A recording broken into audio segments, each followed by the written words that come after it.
ఈ రోజు ఆంజనేయ స్వామికి కూరగాయలతో అలంకరించాను. 41 డే హనుమాన్ దీక్ష ఆఫ్. ఈ రోజు అయితే మాత్రం 39th డే.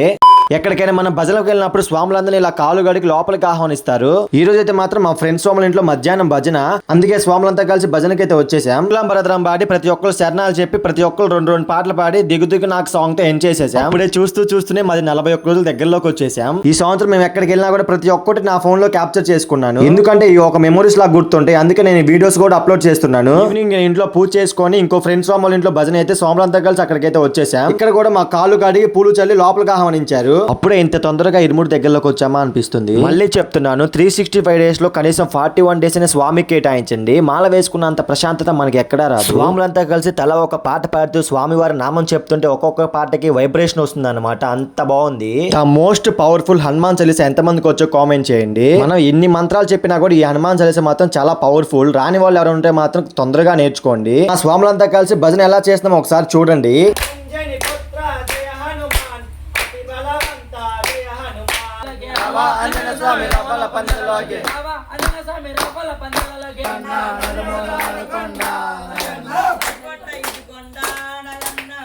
స్వామికి తమలపాకులు అంటే చాలా ఇష్టం, అందుకే స్వామివారి పాదాల దగ్గర వేశారు. నేను ఇంత ముందులో ఇన్స్టాగ్రామ్ లో ఒక వీడియో అప్లోడ్ చేశాను.